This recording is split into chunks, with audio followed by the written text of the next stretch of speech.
gonna get it. How to find your life purpose, take 1.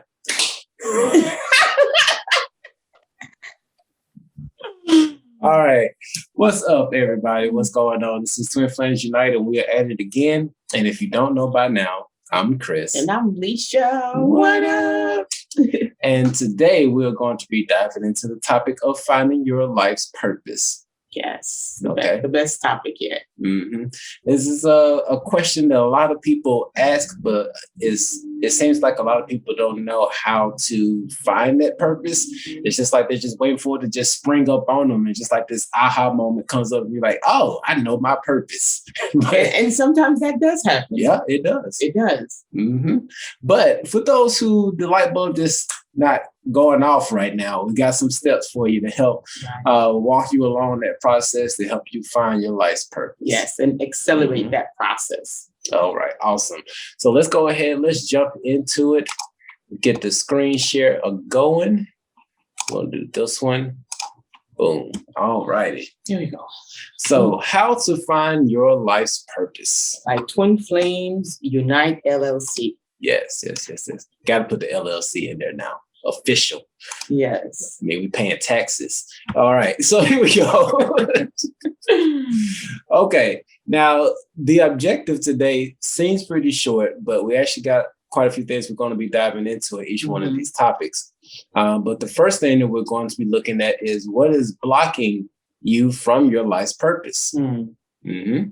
And then nextly, we're going to look at how to discover your life purpose. So once we can figure out how to remove these blockages, then we can move forward onto purpose. Right. All right. Awesome. Let me get, hold on. I got to make sure also the notes are up. Give me a second, Al. Boom. Okay, there we go. All righty. Okay. So life purpose blockage. What is in the way? Let's dig in. Okay. What's in the way? All right. You got that one? So yes.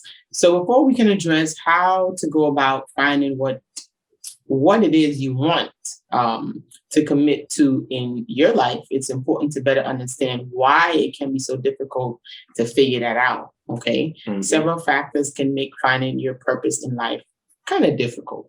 Yep. All right. Yeah, and like we said before, for some of us, our purpose and passion in life is pretty obvious and clear.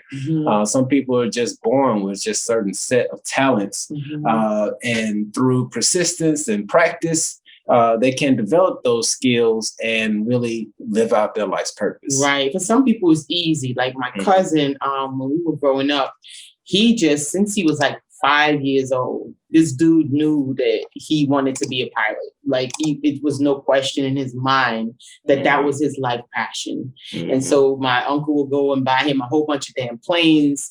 And we would just have a whole bunch of planes hanging from the goddamn roof.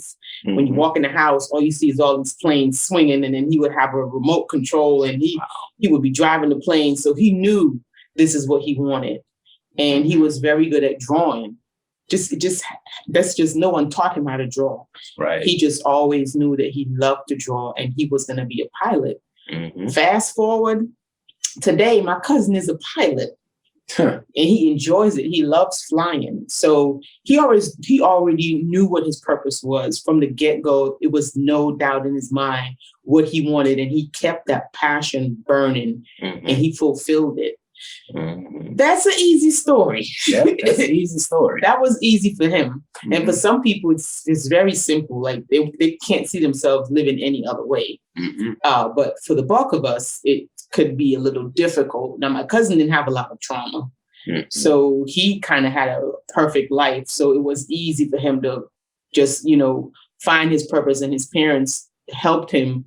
They didn't try to tell him what to do or what he should be. They just saw that this is something he loved, and they kept on encouraging it. So his pathway to his purpose was really easy. Yeah.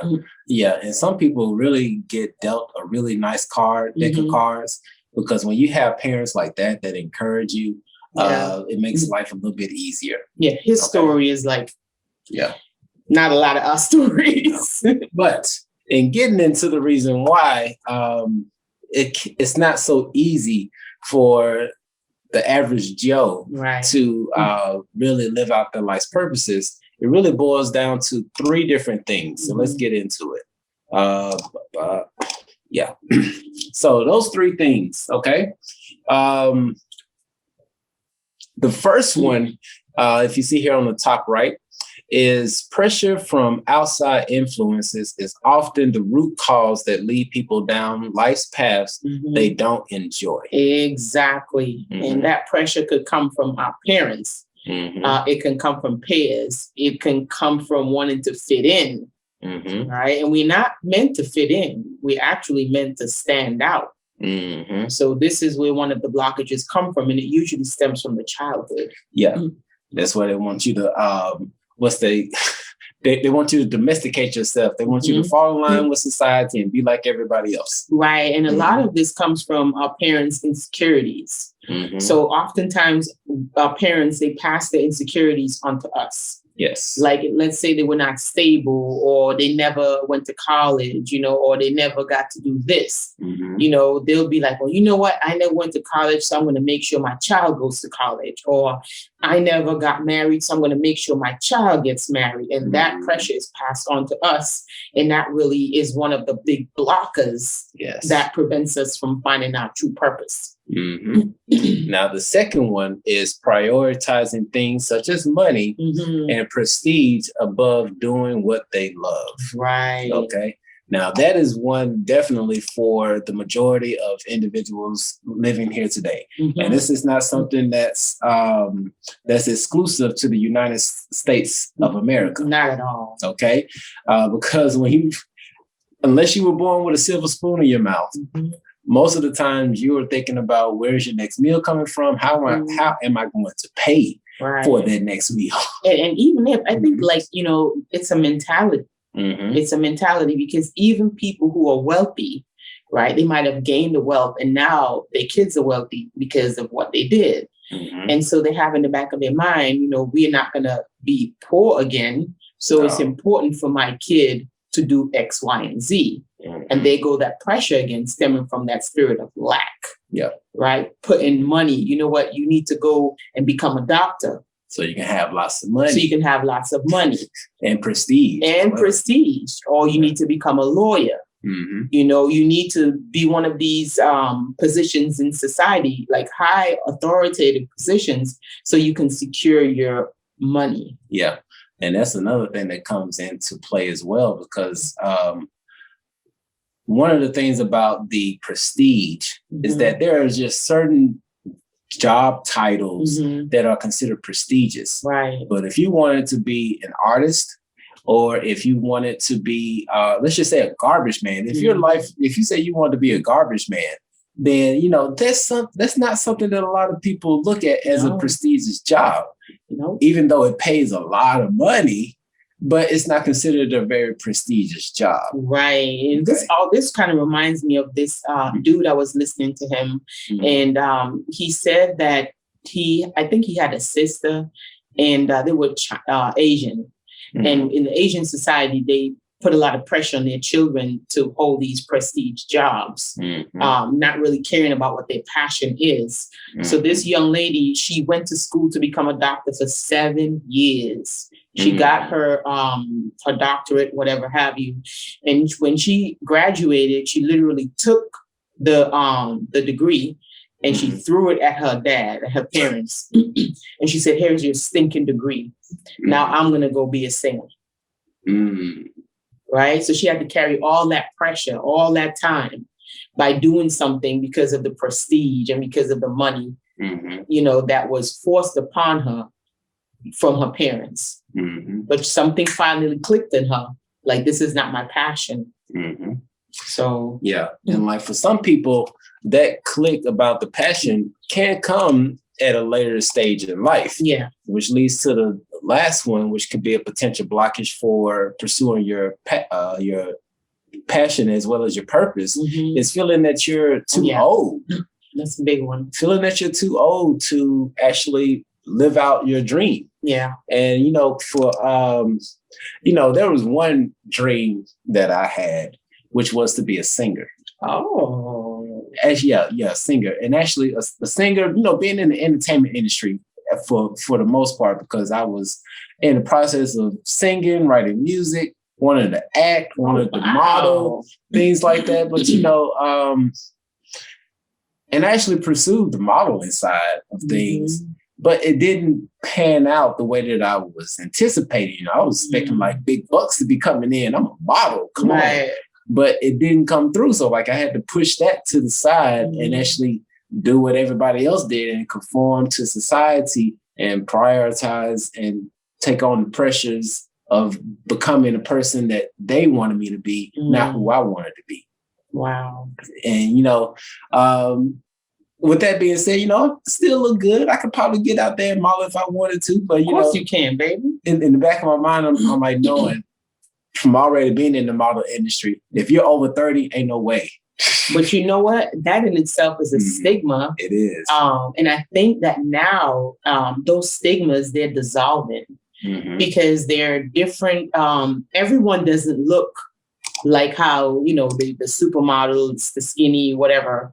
Everybody doesn't look like that. And in the age of information, in this age of awareness that we're coming up in, everyone wants someone to represent them. Right. Everyone deserves a representative, right? Someone that they can see themselves in. And so we have people who are older. They want to see themselves in somebody else. Right. We have moms. Now they have the stretch mark thing going on, the embracing your body.